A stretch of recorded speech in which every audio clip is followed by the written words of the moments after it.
AI ఈ మధ్య కాలంలో చాలా ఎక్కువగా వినిపిస్తున్న మాట. ఏఐ అంటే ఏంటి? ఏ అంటే ఆర్టిఫిషియల్, ఐ అంటే ఇంటెలిజెన్స్. ఇది తెలిసిన విషయమే. కానీ ఇప్పుడు యాపిల్ ఏఐపై తన ముద్ర వేయాలని చూస్తోంది.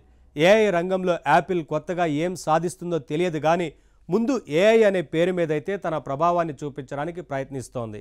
ఏఐ అంటే ఆర్టిఫిషియల్ ఇంటెలిజెన్స్ కాదు, యాపిల్ ఇంటెలిజెన్స్ అని జనం అనుకోవాలని యాపిల్ తాపత్రయపడుతున్నట్లు కనిపిస్తోంది.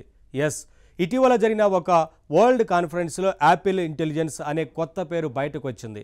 ఆర్టిఫిషియల్ ఇంటెలిజెన్స్ని మామూలు మనుషులకు దగ్గర చేసే ఓ గొప్ప ప్రయత్నాన్ని యాపిల్ చేయబోతోందట. మరి అందులో భాగంగానే ఈ యాపిల్ ఇంటెలిజెన్స్ అనేది పుట్టుకొచ్చింది. ఇంతకీ యాపిల్ ఏఐ టెక్నాలజీని జనానికి ఎలా దగ్గర చేయబోతోంది? అదే తెలుసుకోండి మరి.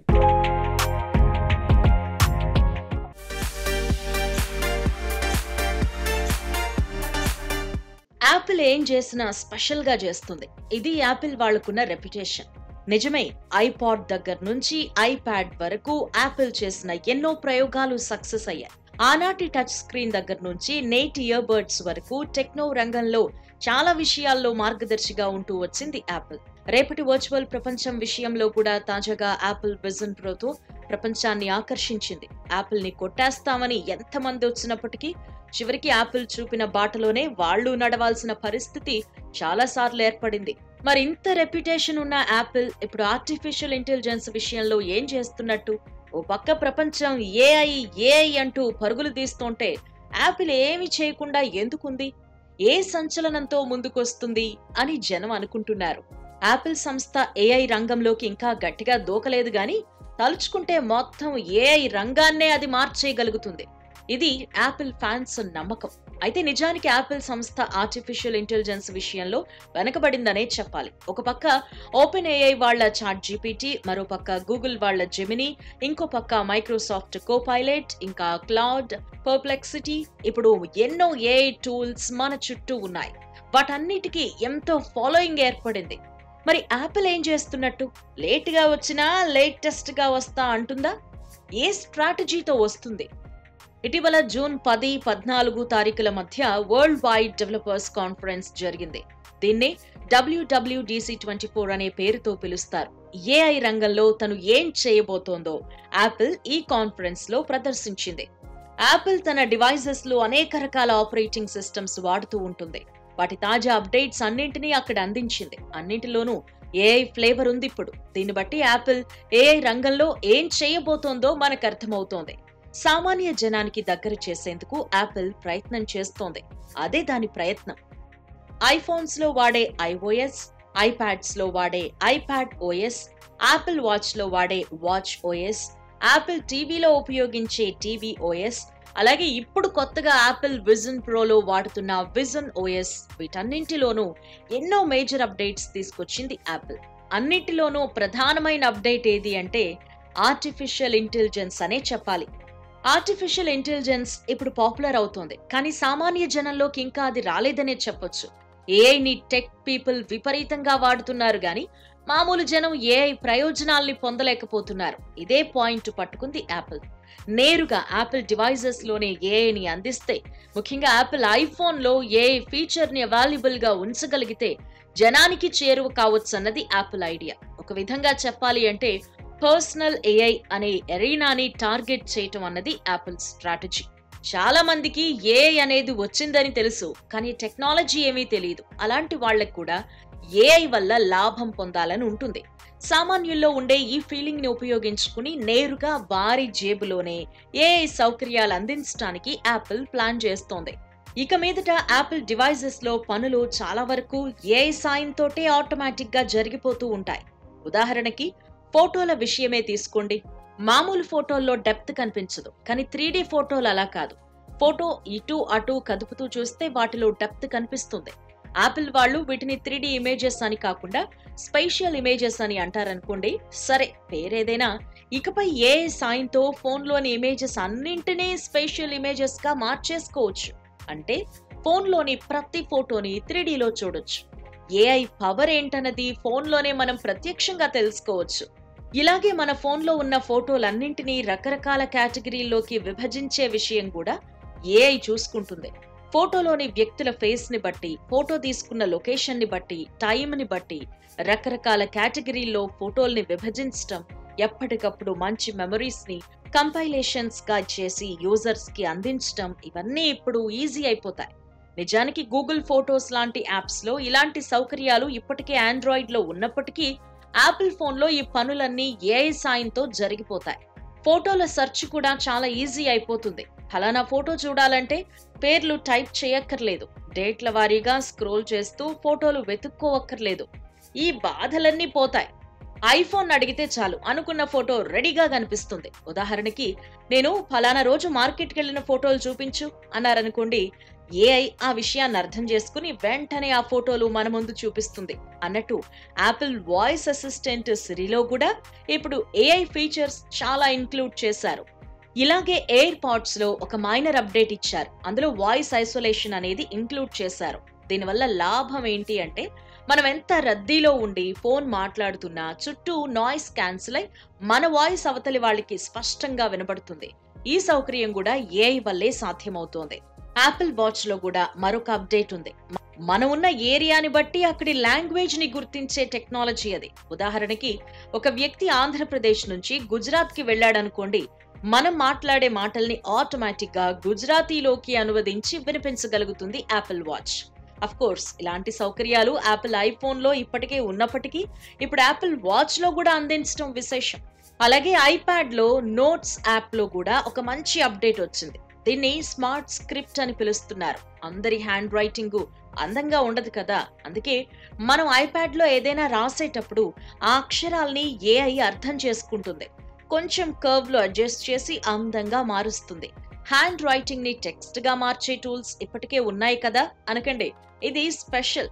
ఇక్కడ రాసిన రాతని టెక్స్ట్ రూపంలోకి మార్చడం కాదు, హ్యాండ్ రిటన్ కంటెంట్ ని అదే రూపంలో ఉంచుతుంది, కానీ అందమైన హ్యాండ్ రైటింగ్ గా చూపిస్తుందన్నమాట. ఇదెంతో ఆకర్షణీయమైన ఫీచర్. ఇలాగే సఫారీ బ్రౌజర్ లో కూడా ఎన్నో హైలైట్ ఫీచర్స్ ఉన్నాయి.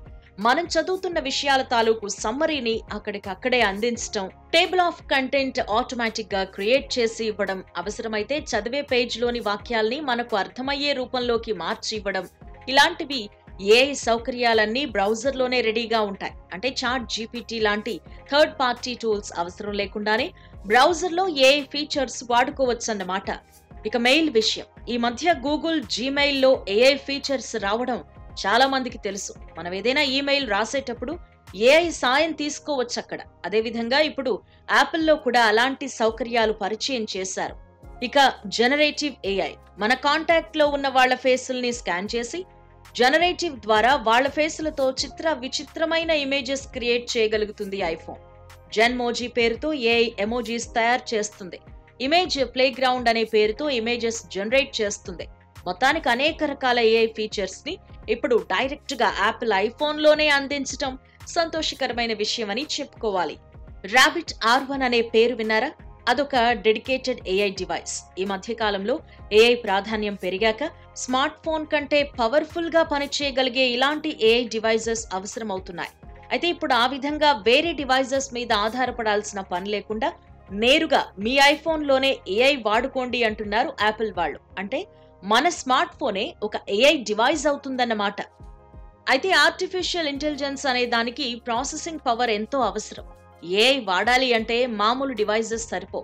ఎంతో పవర్ఫుల్ గా పనిచేసే క్లౌడ్ కంప్యూటర్స్ ని ఆశ్రయిస్తే తప్ప ఆర్టిఫిషియల్ ఇంటెలిజెన్స్ తో పనులు జరగవు. అయితే యాపిల్ ఐఫోన్ పవర్ఫుల్ కాబట్టి ఏఐ విషయంలో లోకల్ ప్రాసెసింగ్ మీదే ఆధారపడుతోంది. ఇందువల్ల యూజర్ల ప్రైవసీకి ప్రాధాన్యం ఇచ్చినట్లయింది. ఎందుకంటే ఆర్టిఫిషియల్ ఇంటెలిజెన్స్ ని ఉపయోగించుకోవడం కోసం మనం క్లౌడ్ కంప్యూటింగ్ ని ఆశ్రయిస్తే మన సమాచారం ఎవరెవరికో ఇవ్వాల్సి వస్తుంది. అదే లోకల్ గా మన ఐఫోన్ లోనే ఏఐ పవర్ ని యూజ్ చేసుకోగలిగితే మన సమాచారం మన దగ్గరే భద్రంగా ఉంటుంది. అయితే ఒక్కోసారి పెద్ద పెద్ద ఏఐ టాస్క్ల కోసం క్లౌడ్ కంప్యూటింగ్ ని ఆశ్రయించక తప్పదు. దానికి కూడా యాపిల్ అవకాశం ఇస్తోంది. అవసరమైతే చాట్ జీపీటీ లాంటి థర్డ్ పార్టీ టూల్స్ మీద కూడా ఆధారపడి ఐఫోన్ తో పనులు చేసుకోవచ్చు. ఉదాహరణకి ఇప్పుడు మనం యాపిల్ వాయిస్ అసిస్టెంట్ సిరిని ఏదైనా సమాచారం అడిగామనుకోండి, అది తనకు తెలిసిన విధంగా ఆన్సర్ ఇవ్వగలదు. లేదా అవసరమైతే మన అనుమతి తీసుకుని చాట్ జీపీటీ హెల్ప్ తీసుకుని మరిన్ని వివరాలతో సమాధానం చెప్పగలదు. మొత్తానికి మన జేబులో ఉండే డివైజెస్ లోనే ఏఐ ఫీచర్ ని ఇంక్లూడ్ చేయటం ద్వారా సామాన్య జనానికి యాపిల్ ఏఐని దగ్గర చేస్తోందని చెప్పొచ్చు. అయితే ఒక ఇబ్బంది ఏంటంటే యాపిల్ డివైజెస్ లో ఏఐ ఫీచర్స్ ని ఉపయోగించుకోవాలి అంటే పాత డివైజెస్ చాలా వరకు పనికిరావు. ఉదాహరణకి ఫోన్ విషయమే తీసుకోండి. మీ దగ్గర సరికొత్త ఐఫోన్ 15 ఉన్నా కూడా మీరు ఏఐ ఫీచర్స్ వాడుకోలేరు. కనీసం ఐఫోన్ 15 ప్రో, 15 ప్రో మ్యాక్స్ ఉంటే మాత్రమే ఏఐ ఫీచర్స్ పనిచేస్తాయి. ఇలాగే ఇతర డివైజెస్ విషయంలో కూడా ఏఐ వాడకానికి అడ్డంకులున్నాయి. IPad Pro, iPad Air, MacBook Air, MacBook Pro, iMac, Mac mini ఇలా అన్నింటిలోనూ ఏఐ ఫీచర్స్ వాడుకోవాలి అంటే ఆ డివైజెస్ లో కనీసం యాపిల్ వాళ్ళ M1 చిప్ ఉండాలి. వాటిలో మాత్రమే ఏఐ పనిచేస్తుంది. ఇక మ్యాక్ స్టూడియోలో అయితే M1 మ్యాక్స్ చిప్ ఉన్న వెర్షన్ అవసరం అవుతుంది. మ్యాక్ ప్రోలో అయితే కనీసం M2 అల్ట్రా చిప్ ఉంటేనే ఏఐ పనిచేస్తుంది. మొత్తం మీద ఏఐ పేరు చెప్పి జనం చేత కొత్త డివైజ్లు కొనిపించేందుకు యాపిల్ సిద్ధపడ్డట్టు కనిపిస్తోంది. సరే, మొత్తం మీద ఏఐని జనం జేబుల్లోకి తీసుకుపోతానంటోంది యాపిల్. ఇక మీ ఐఫోనే మీ ఏఐ డివైజ్ అంటోంది. సరే, మరి సక్సెస్ అవుతుందా? ఆర్టిఫిషియల్ ఇంటెలిజెన్స్ రంగంలో తన ముద్ర వేయగలుగుతుందా? ముద్ర విషయం ఏమో గాని ముందైతే ఏఐ అనే పేరు మీద మాత్రం నేరుగా ఎఫెక్ట్ చూపించే ప్రయత్నం అయితే చేసింది యాపిల్. ఏఐ అంటే ఆర్టిఫిషియల్ ఇంటెలిజెన్స్ కాదు, యాపిల్ ఇంటెలిజెన్స్ అని జనం భావించాలని అనుకుంటోంది. చూద్దాం అది జనానికి ఎంత చేరువవుతుందో, వాళ్ళెంతవరకు తీసుకుంటారో.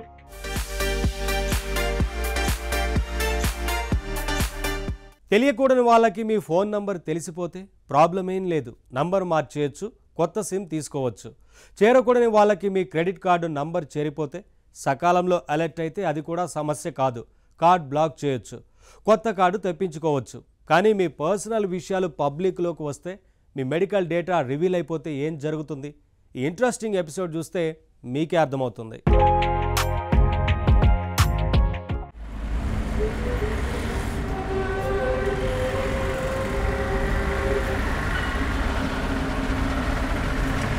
హాయ్ వంశీ. Hello sir. ఏంటి ఇక్కడ షాపింగా? మెడిసిన్స్ కోసం వచ్చాను సార్. ఇంట్లో పెద్దవాళ్ళు ఉన్నారు కదా, ఏదో ఒకటి కావాల్సి ఉంటుంది. ఆన్లైన్లో ఆర్డర్ ఇవ్వకపోయారా? ఎండలో ఎందుకండి ఇంత బాధ? నాకు పెద్దగా అలవాట్లేదండి. పైగా నేను మీ అంత టెక్కీ ఎక్స్పర్ట్ని కూడా కాదు. ఇందులో ఎక్స్పర్ట్ అవ్వడానికి ఏముందండి? అర్జెంటుగా అవసరం ఉన్నప్పుడు ఆన్లైన్లో ఆర్డర్ ఇస్తే సరిపోతుంది. ఎందుకు వెయిట్ చేయడం అని, అంతే. అది కూడా కరెక్టే సార్, అదే పని చేయాల్సింది. పైగా వీళ్ళు బాగా లేట్ చేశారు. బాగా రష్ ఉందా? లేదండి, మెడిసిన్స్ కొన్న తర్వాత ఫోన్ నెంబర్ అడిగారు, ఇచ్చాను సార్. తీరా ఇచ్చిన తర్వాత సర్వర్ డౌన్ అన్నారు. అది సెట్ అయ్యి నేను బయటకు వచ్చేటప్పటికి ఇది టైం పట్టింది. వాళ్ళకు ఫోన్ నెంబర్ ఇవ్వడం కోసం మీరెందుకంటే టైం వేస్ట్ చేసుకోవడం? మీరెందుకు వెయిట్ చేశారు? ఏమోనండి, ఫోన్ నెంబర్ అడిగారు, పైగా మెడికల్ రికార్డ్ కదా, ఏమైనా అవసరం ఉంటుందేమో అని చెప్పి ఇచ్చా. పక్కనే కూర్చొని మాట్లాడుకుందాం రండి. ఇక్కడ నిలబడి అలసిపోవడం ఎందుకు? రైట్, అదండి సార్. అప్పుడప్పుడు రిలాక్స్ కోసం ఇక్కడికి వచ్చి కూర్చుంటానండి. ఎలా ఉంది లొకేషన్? బాగుందండి, చాలా బాగుంది. అయినా అడిగిన చోటల్లా నెంబర్ ఇవ్వాల్సిన అవసరం ఏముందండి? ఒక్కోసారి మెడిసిన్స్ ఇక్కడ కొంటాము, ఇంకోసారి ఇంకో చోట కొంటాము. అంటే ఈ మెడికల్ షాప్ వాళ్ళకి చాలా చోట్ల బ్రాంచ్లు ఉన్నాయండి, అంతా ఒకటే నెట్వర్క్. ఓహో, ఏ బ్రాంచ్లో ఎవరెవరు ఏ మందులు కొంటున్నారో రాసి పెట్టుకుంటున్నారు అనమాట. అవునండి, వాళ్ళ సంస్థ అవసరాల కోసం వాళ్ళు నోట్ చేసుకోవడంలో తప్పులేదు కదా. నిజమే, కానీ వాళ్ళ రికార్డుల కోసం మన టైం వేస్ట్ చేయడం తప్పు కదా. ఇది కరెక్టే సార్. అన్నింటికి మించి వాళ్ళు నోట్ చేసేది మన సమాచారం. మీరు అది మర్చిపోతున్నారు. నిజమే సార్. అంటే ఈసారి మళ్ళీ ఎవరైనా ఇట్లా నెంబర్ ఇమ్మని అడిగితే ఇవ్వద్దంటారా? ఇవ్వచ్చండి, కానీ దాని పర్పస్ ఏంటన్నది ఇంపార్టెంట్. వాళ్ళు మన ఇన్ఫర్మేషన్ని ఎలా వాడతారన్నది అన్నింటికంటే ముఖ్యం. ముందుగా నేను నెంబర్ ఇవ్వలేదు సార్, కానీ నెంబర్ ఇస్తే ఏదో లాభం ఉంటుంది అన్నారు. ఏంటో అంత లాభం? డిస్కౌంట్ అన్నారా? అవును సార్, కొన్న మెడిసిన్స్ అన్నీ ఒకే అకౌంట్లోకి నోట్ అయితే నెక్స్ట్ టైం వచ్చినప్పుడు డిస్కౌంట్ ఇస్తా అన్నాడు. ఇదిగో ఇలాంటివి చెప్పే మన ఇన్ఫర్మేషన్ తీసుకుంటూ ఉంటారు. ఆ తర్వాత ప్రాబ్లమ్స్ స్టార్ట్ అవుతూ ఉంటాయి. ప్రాబ్లమ్సా? ఎలాంటివి సార్? ఏముందండి, ఒక వ్యక్తి మెడికల్ రికార్డు దొరికిందంటే కొందరికి పండగే. అంటే ఒక వ్యక్తికి ఏ జబ్బులున్నాయి, అతను ఏ మందులు వాడాడు, ఎప్పుడు ఏ హాస్పిటల్లో ఉన్నాడు, ఏ ట్రీట్మెంట్ తీసుకుంటున్నాడు, ఇదే కదా మెడికల్ రికార్డ్ అంటే. అవును సార్. ఇలాంటి డీటెయిల్స్ అని దొరికాయనుకోండి, కొందరు ఆ ఇన్ఫర్మేషన్ ఆధారంగా మెడికల్ ఇన్సూరెన్స్ క్లెయిమ్ చేస్తున్నారు. అదేంటి సార్, ఒకళ్ళ మెడికల్ డేటాతో మరొకరు ఇన్సూరెన్స్ ఎట్లా క్లెయిమ్ చేస్తారు? ఇందులో పెద్ద ఆశ్చర్యం ఏముందండి, మన చుట్టూ జరుగుతున్నవే ఈ విషయాలు. మెడికల్ షాపులు, హాస్పిటళ్ళు ఇలాంటి చోటల్లా మన నెంబర్లు, డీటెయిల్స్ తీసుకుంటారు కదా. అవును, తీసుకుంటారు. అంటే జనం మెడికల్ హిస్టరీ, కాంటాక్ట్స్ ఇవన్నీ వాళ్ళ సర్వర్లో సేవ్ అయి ఉంటాయి కదా. అవును, ఉంటాయి. మరి ఆ సమాచారాన్ని వాళ్ళు వాళ్ళ సర్వర్లో జాగ్రత్తగా ఉంచుతున్నారా? వాళ్ళ సర్వర్లకి మంచి సెక్యూరిటీ ఉందా? తెలియదు కదా, మన కంట్రోల్లో లేదు కదా. మనం మాత్రం సమాచారం ఇచ్చి ఊరుకుంటాం. ఆ తర్వాత అది ఎక్కడికి పోతుందో ఏమవుతుందో పట్టించుకోము. అవునండి, ఎవరెవరనేది ఇలా తెలుస్తుంది? అందులో మన బాధ్యత ఉంది. బాధ్యత కాదండి, అది సమాచారం, మన పర్సనల్ సమాచారం. అది మర్చిపోతే ఎలా? అవును సార్, అది నిజమే. ఆ సర్వర్లు గట్టిగా లేకపోతే ఎక్కడో డేటా బ్రీచ్ జరుగుతుంది. బ్రీచా అంటే? ఎవడో హ్యాక్ చేసి సర్వర్లోకి ఎంటర్ అయ్యి డేటా కొట్టేస్తాడు. మన డీటెయిల్స్ అన్నీ ఎవరో అనామకుడి చేతిలోకి పోతాయి. అమ్మో. అంతే కదా మరి. మెడికల్ రికార్డులు, ఇన్సూరెన్స్ డీటెయిల్స్ ఇవన్నీ ఉన్న సర్వర్లు హ్యాక్ అయ్యాయి అనుకోండి, ఆ సమాచారం హ్యాకర్ చేతిలోకి పోతుంది. వాడు మన సమాచారాన్ని డార్క్ వెబ్లో బేరానికి పెడతాడు. పెడితే ఏముందండి, మెడికల్ రికార్డులు అమ్మే వాళ్ళే కాదు, కొనేవాళ్ళు కూడా డార్క్ వెబ్లో కుప్పలు తెప్పలుగా ఉన్నారని మీకు తెలుసా? వీడు అమ్ముతాడు సరే, కొనుక్కున్నాడు ఏం చేస్తాడండి ఈ డేటాతో? ఏముంది, ఫేక్ ఐడెంటిటీ క్రియేట్ చేస్తాడు. అంటే లేని మనుషులను క్రియేట్ చేస్తారు. ఆ ఫేక్ మనుషులు కేవలం డాక్యుమెంట్స్లో మాత్రమే ఉంటారన్నమాట. వాళ్ళు దొంగతనం చేసిన ఆ మెడికల్ రికార్డ్స్ కరెక్ట్గా ఆ ఫేక్ మనుషులకు సూట్ అయ్యేలా పర్సనల్ ప్రొఫైల్స్ తయారు చేస్తారు. అంటే ఉన్న రికార్డులతో లేని మనుషుల్ని క్రియేట్ చేస్తారు. అంటే నిజాన్ని బేస్ చేసుకుని అబద్ధం తయారవుతుందన్నమాట. అలా చేస్తేనే కదా ఇన్సూరెన్స్ కంపెనీని నమ్మించడం ఈజీ అయ్యేది. అంటే ఇదంతా దొంగ పేరుతో ఇన్సూరెన్స్ డబ్బులు కొట్టేయడానికి, అంతే కదా సార్? అమ్మా, ఇప్పటికి అర్థమైందా మీకు? ఇది ఎలా జరుగుతుందంటే, ఇదిగో పలానా సుబ్బారావు ఉన్నాడు, వీడికి పలానా రోగం వచ్చింది అన్నట్టు చూపిస్తారు. ఇదిగో ఈ వ్యక్తికి ఈ హాస్పిటల్లో పలానా ట్రీట్మెంట్ చేశారు, ఈ మందులు వాడారు, దానికింత ఖర్చు అయింది అని ఈ ఆధారాలు చూపిస్తారు. ఓహో, అంటే చూపించే ఆధారాలు మాత్రం నిజమైనవి చూపిస్తారన్నమాట. అవునండి, క్లెయిమ్ చేసే వ్యక్తులు మాత్రమే నకిలీ వాళ్ళు, చూపించే ఆధారాలన్నీ కరెక్ట్గానే ఉంటాయి.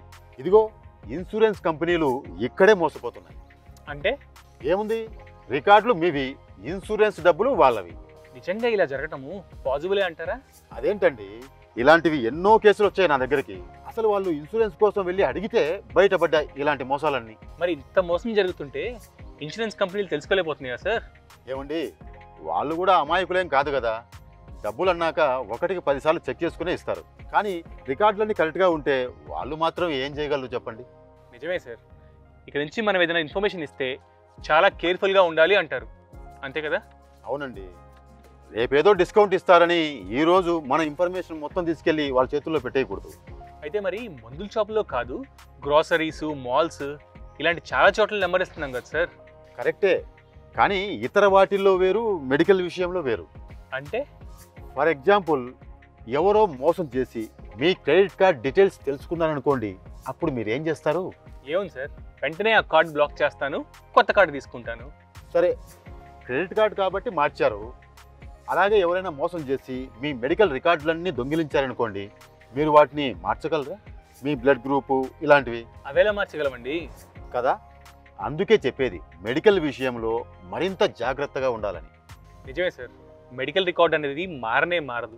ఒక్కసారి అది వేరే వాళ్ళ చేతిలో పడితే ప్రమాదమే. అందుకే చెప్పేది. అయితే ఇప్పుడు మెడికల్ షాపుల్లో ఫోన్ నెంబర్లు ఇవ్వద్దంటారా? ఫలానా చోట ఇవ్వద్దు అని చెప్పను, కానీ అవసరం లేని చోట మన ఇన్ఫర్మేషన్ ఇవ్వకపోవడమే సేఫ్. అవునులేండి సార్, ఇస్తే అదేమో పెద్ద పెద్ద సంస్థల చేతిలోకి వెళ్ళిపోతుంది, వాళ్ళే కేర్ తీసుకోవాలి. అదేమో మన చేతుల్లో ఉండదు కదా. మన చేతుల్లో ఉండనిదైతే మన సమాచారాన్ని వీలైనంత తక్కువగా ఇవ్వడమే బెటర్ అంటున్నాను. థ్యాంక్స్ సార్, చాలా మంచి ఇన్ఫర్మేషన్ చెప్పారు. మీరేదో పని మీద వస్తే నేను మీ టైం వేస్ట్ చేసినట్టున్నాను. అబ్బాబే అదేం లేదు సార్, చాలా వాల్యుబుల్ ఇన్ఫర్మేషన్ ఇచ్చారు. ఆయన చెప్పకపోతే ఇవన్నీ నాకలే తెలుస్తాయి సార్. సరే సార్, ఉంటానైతే. Thank you very much. ఓకేనండి, థ్యాంక్ యూ, మళ్ళీ కలుద్దాం. Right sir. టెక్నాలజీ వచ్చాక కాపీ అన్నది ఈజీ అయిపోయింది. అసలేదో నకిలీ ఏదో అర్థం కాని పరిస్థితి ఏర్పడింది. సరే, మరి ఒరిజినల్స్ డూప్లికేట్స్ ఒక్కలాగే అయిపోయినప్పుడు, అసలేదో నకిలీ ఏదో అర్థం కానప్పుడు ఏం కావాలి? ఒక డిటెక్టివ్ కావాలి. ఆ డిటెక్టివ్ మనిషే కానక్కర్లేదు, మంచి సాఫ్ట్వేర్ కూడా కావచ్చు. ఏంటి ఆ డిటెక్టివ్ సాఫ్ట్వేర్? వీళ్ళ మాటలు వింటే మీకే అర్థమవుతుంది. అబ్బా, ఎక్కడ చూసినా ఈ ఏఐ గోలే. ఏంట్రా నీ గోల? నా గోల కాదురా, ఏఐ గోల. ఎక్కడ చూసినా ఏఐ ఏఐ ఏఐ. అవునరా, మరి ఆర్టిఫిషియల్ ఇంటెలిజెన్స్ వాడకం రోజు రోజుకి పెరిగిపోతుంది.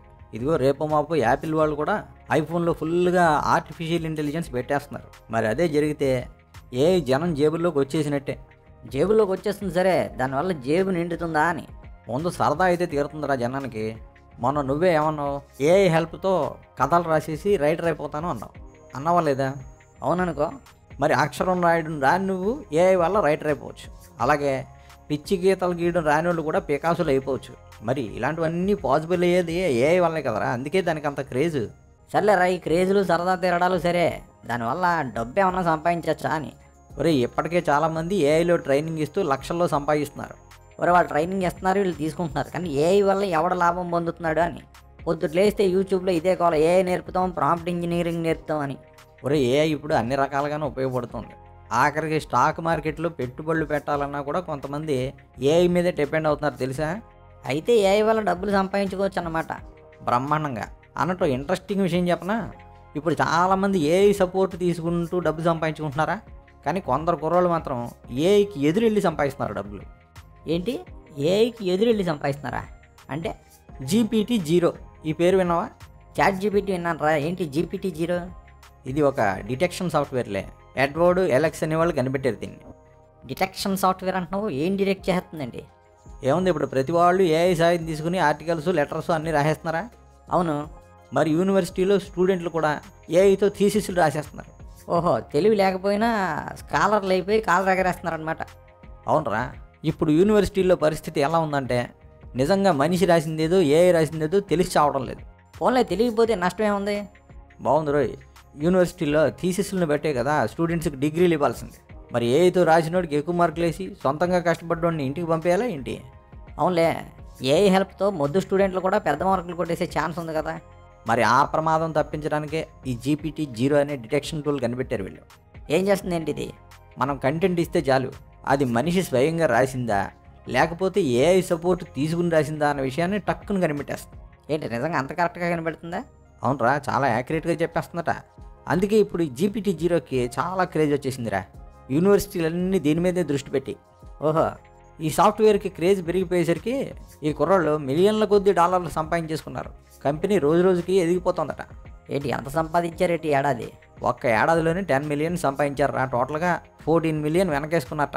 అబ్బో, అందరూ ఏఐ హెల్ప్తో సంపాదించుకుంటుంటే వీళ్ళు ఏఐకి వ్యతిరేకంగా వెళ్ళి సంపాదించుకుంటున్నారనమాట. మరి అదే కదా ఇంతకుముందు చెప్పింది, ప్రపంచంలో ఏఐ క్రియేషన్స్ పెరిగే కొద్దీ ఏది అసలు ఏది నకిలీయో తెలుసుకోవడం చాలా ఇంపార్టెంట్ అయిపోతుంది.